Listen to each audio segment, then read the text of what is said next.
राधे राधे प्यारे भक्तों, शाम सदा शिव चैनल में आप सभी का स्वागत है। आज हम आपके लिए लेकर आए हैं कार्तिक महात्म्य का 21वां और 22वां अध्याय।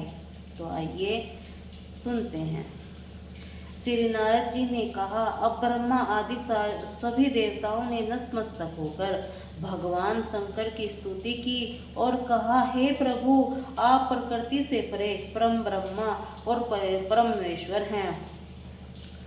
आप त्रिगुण निरंकार होकर सब ईश्वर होकर भी नित्य अनेक प्रकार से एक कर्मों को करते हैं। शंकर जी, हम परब्रह्म का आदि आपसे दास है।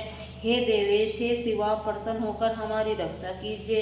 हे नाथ, हम आपकी प्रजा हैं तथा सदा आपकी शरण में रहते हैं। नारद जी कहते हैं, जब इस प्रकार ब्रह्मा आदि सभी देवताओं ने मुनियों को शिव जी की अनेक स्तुति करके उनके चरण कमलों का ध्यान करके हुए मौन ग्रहण किया, तब उन्हें सुनकर देवता को वर देकर सभी वह अंतर्ध्यान हो गए। तत्पश्चात शिव जी को यश गाते हुए सब देवता को प्रसन्नता पूर्वक अपने स्थान को चले गए।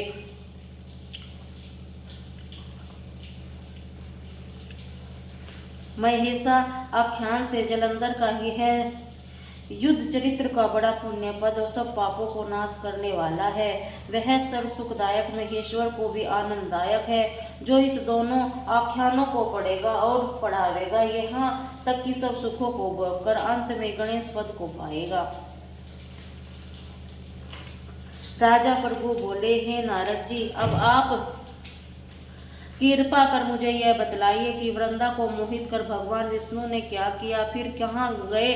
जब नारद जी ने कहा, जब देवता मुनि मौन हो गए, तब भगवान शंकर के सब कार्य प्रसन्न हो गए। देवताओं ने प्रसन्न होकर कहा, हे ब्रह्मा देवेश, जलंधर को मेरा अंश था। जैसे मैंने तुम्हारे लिए नहीं मारा, किंतु वह मेरी शारीरिक लीला थी।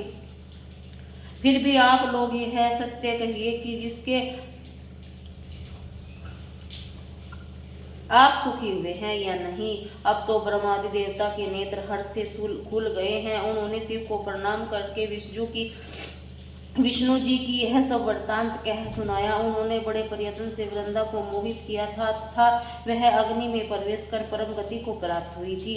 देवताओं ने यह भी कहा, तभी से वृंदा की सुंदरता पर मोहित हुए विष्णु भगवान चिंता की राख लपेटे इधर उधर घूमते हैं। एवं आप उन्हें समझाइए, क्योंकि वह प्रकृति सदा चराचर आपके अधीन है। देवताओं का यह वृत्तांत सुनकर शंकर जी ने अपनी दुस्तर माया समझाई। कहा कि यह सारा जगत उसी के अधीन है। उसी से मोहित विष्णु की एक ही काम से वंश में गए हैं, परंतु महादेवी उमा त्रिदेवी की जननी सबसे परे है। वह मूल प्रकृति परम मनोवर उसी गिरजा भी कहलाती है। अनंत विष्णु पर मोह को दूर करने के लिए आप उसकी शरण में जाइए। यदि वह प्रसन्न हो जाएंगे तो आपका सब कार्य हो जाएगा। भगवान शंकर की आज्ञा से सब देवता मूल प्रकृति से प्रसन्न करने चले। अपने उनके स्थान पर पहुंचकर उनकी बड़ी स्तुति की। तब आकाशवाणी हुई, रे देवताओं, तीन प्रकार से तीनों गुणों में पृथक होकर स्थित होती हूँ। सत्य गण में गौरी, रजोगुण में